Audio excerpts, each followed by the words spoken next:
आज शुरुआत एक किस्से से करते हैं। साल था 2017। मैं अपने एमडी कोर्स के फर्स्ट ईयर में था।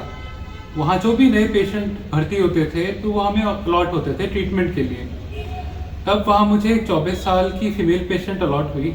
लगभग 2 साल से उनकी तबीयत खराब थी और पिछले 6 महीने से वो एक ही मुद्रा में थी, जैसे फ्रोजन हो गई हूँ, जम गई हूँ। उनके परिवार वालों ने बताया कि 2 साल पहले वो बिल्कुल सामान्य थी।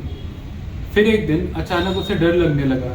उसे काले कपड़े पहने एक चुड़ैल दिखने लगी जो उसे बता रही थी, धमका रही थी कि वो उसके और उसके परिवार की जान ले लेगी। परिवार के अनुसार वो अकेले बैठ के कभी हंसती, कभी रोती और हमेशा बड़बड़ाती रहती। नहाना, खाना, पीना सब उसने छोड़ दिया था।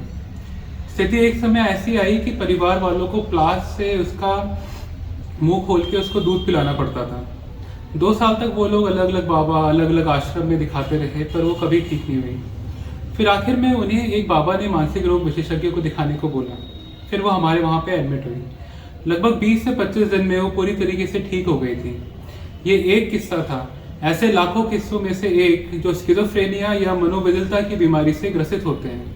नमस्कार, मेरा नाम है डॉक्टर रवि सिंह भैंसोड़ा। आप हैं स्पर्श न्यूरोसाइकियाट्री सेंटर के यूट्यूब चैनल पे और आज हम चर्चा करेंगे स्किज़ोफ्रेनिया या फिर मनोविकलता पे।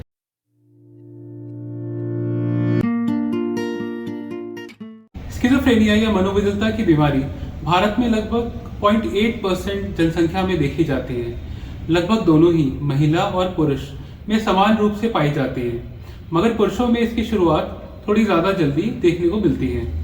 इस बीमारी के लक्षण अलग अलग प्रकार के हो सकते हैं और इस बीमारी के कारण व्यक्ति की अनुभूति यानी परसेप्शन, कॉग्निशन यानी संज्ञानात्मक क्षमता, भावनाएं या इमोशंस, सोच विचार और व्यवहार सभी पे प्रभाव पड़ता है। अगर आप स्किज़ोफ्रेनिया के मरीज को देखेंगे, चाहे सामान्य रूप से या व्यवहारिक रूप से, वो एकदम शांत, स्थिर, निश्चल से लेके ज़्यादा बातें करने वाले, चीखते चिल्लाते हुए उत्तेजित या आक्रामक भी हो सकते हैं।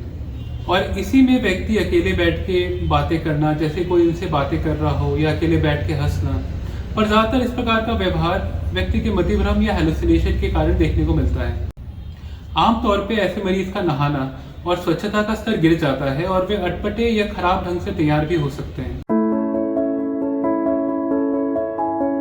अब जानते हैं कि मुख्य रूप से लक्षण क्या होते हैं। इनमें विचारों की विकृति, अनुभूति या परसेप्शन की ये बीमारी है, जिसे आप भ्रम भी कह सकते हैं। इसमें ऐसा लगता है कि जैसे सब सोच विचार जो रोगी के मन में चल रहे हैं वो सब सुन सकते हैं, जान सकते हैं, या कोई रोगी के मन में अपने सोच विचार डाल रहा है। ऐसे लगना कि जैसे कोई पेशेंट के शरीर को नियंत्रित कर रहा है। भ्रम इस प्रकार का होता है कि व्यक्ति को लगता है कि उसी के प्रियजन या परिवार ही उनके खिलाफ साजिश कर रहे हैं, किसी ने कुछ जादू कर दिया है या खाने में कुछ मिला दिया है। ये भ्रम किसी धार्मिक प्रकार के या फिर किसी पाप का भी हो सकता है। अगर लोग आसपास बात नहीं भी कर रहे हैं या फिर एकदम शांत वातावरण में भी हैं, तो भी रोगी के कानों में आवाजें आती हैं। ये आवाजें उस व्यक्ति के बारे में कमेंट या टिप्पणी करती हैं। इसके अलावा आवाज़ों का आपस में बात करना या रोगी के बारे में बात करना भी देखा जाता है। ज़्यादातर ये आवाज़ें डराने धमकाने वाली होती हैं, जिसके कारण पेशेंट सबको शक की नज़रों से देखता है और उन आवाज़ का जवाब देने के लिए पेशेंट ज़्यादातर समय बड़बड़ाता रहता है या हंसता रहता है। इसके अलावा ऐसी चीज़ें दिखना जो नहीं है, जिन्हें विजुअल हेलुसिनेशंस भी कहा जाता है, और ऐसी चीज़ों की महक आना जो वहाँ नहीं है, जैसे कि पर्टिकुलर मांस के सड़ने की दुर्गंध। इसके अलावा अगर आप ऐसे पेशेंट्स को देखेंगे तो इनके चेहरे के भाव में परिवर्तन नहीं होता, जैसे कि इनका फेशियल एक्सप्रेशन जमा हुआ है। इसमें पुअर आई कांटेक्ट भी देखा जाता है। बातों या परिस्थिति की प्रतिक्रिया नहीं देते हैं ऐसे व्यक्ति, एकदम से असामाजिक हो जाते हैं। अपना शौक, रुचि, हॉबीज, पारिवारिक और सामाजिक रिश्ते सब में गिरावट देखी जाती है। ये बीमारी कितनी गंभीर है आप इसी से अंदाजा लगा सकते हैं कि लगभग ऐसे पेशेंट्स की आयु 10 या 20% कम हो जाती है।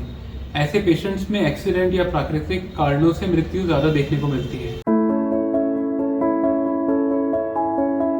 अब हम चर्चा करेंगे कुछ भ्रामक बातों या मिथ्स की जो इस बीमारी को लेकर हमारे समाज में प्रचलित हैं। पहला मिथ, स्किज़ोफ्रेनिया कोई बीमारी नहीं है, बल्कि ये किसी के काला जादू करने से, भूत या शैतान से होती है। ऐसा बिल्कुल भी नहीं है। स्किज़ोफ्रेनिया एक न्यूरोबायोलॉजिकल बीमारी है जिसमें मुख्यतः डोपामिन नाम का रसायन का स्तर दिमाग के कुछ हिस्से में बढ़ जाता है, जिससे ये सारे लक्षण हमें देखने को मिलते हैं। दूसरा मिथक, स्किज़ोफ्रेनिया या मनोविकलता का मतलब स्प्लिट पर्सनालिटी या दोहरा व्यक्तित्व है। ऐसा बिल्कुल भी नहीं है। स्किज़ोफ्रेनिया एक वैचारिक विकार या फिर एक थॉट डिसऑर्डर है, जिसमें रोगी के विचार, भावना और व्यवहार का कनेक्शन या संबंध टूट जाता है। चौथा, स्किज़ोफ्रेनिया से पीड़ित व्यक्ति अपना जीवन सामान्य रूप से नहीं जी सकते। अगर इस बीमारी का इलाज सही समय से और सही ढंग से किया जाए तो ज़्यादातर व्यक्ति अपने जीवन को काफ़ी सामान्य रूप से भी जी सकते हैं। पांचवा, स्किज़ोफ्रेनिया का मतलब ऑडिटरी या फिर विजुअल हेलुसिनेशंस या फिर मतिभ्रम। ऐसा बिल्कुल भी नहीं है। जैसे हमने पहले चर्चा की कि इसमें काफ़ी सारे लक्षण हैं, जैसे कि एकाग्रता का चले जाना, व्यक्ति का असामाजिक होना। इसके साथ ही ऐसे व्यक्ति अपनी भावनाएं व्यक्त करने में भी असमर्थ रहते हैं। इस वीडियो में आपने जाना स्किज़ोफ्रेनिया की बीमारी, लक्षणों और भ्रामक बातों के बारे में। अगर आप या आपके परिजन इस बीमारी से पीड़ित हैं तो उन्हें अपने पास के मनोचिकित्सक के पास अवश्य ले जाएं। अब मैं आपको बताना चाहता हूँ 7 वर्च्यूज या फिर 7 गुणों के बारे में, जो बेसिकली नैतिक रूप से अच्छी विशेषताएं होती हैं मनुष्यों में। इनमें ह्यूमिलिटी यानी विनम्रता, चैरिटी यानी दान, चैस्टिटी या शुद्धता, कृतज्ञता यानी ग्रैटिट्यूड, टेम्परेंस यानी संयम, पेशेंस मतलब धैर्य और डिलीजेंस यानी परिश्रम। ये सारे गुण किसी भी श्रेष्ठ व्यक्ति की निशानी होते हैं। इन्हीं में से एक और वर्च्यू है कंपैशन या फिर करुणा का, जिसका मतलब है आपके एक्शन या आपकी समझ जिससे दूसरों का दुख कम हो सके। आसान शब्दों में कहूँ तो किसी की पीड़ा को समझने की काबिलियत। इसीलिए अगली बार जब आप किसी मानसिक रोग से पीड़ित व्यक्ति को देखें तो सोचें कि क्या उन्हें पागल या साइको बुलाना सही है। क्या आप में है वो गुण कंपैशन या करुणा का? इन्हीं शब्दों के साथ मिलेंगे अगली वीडियो में। कैसी लगी आपको ये वीडियो हमें कमेंट करके ज़रूर बताएं। अपना और अपनों को ख्याल रखें। देखने के लिए बहुत बहुत धन्यवाद।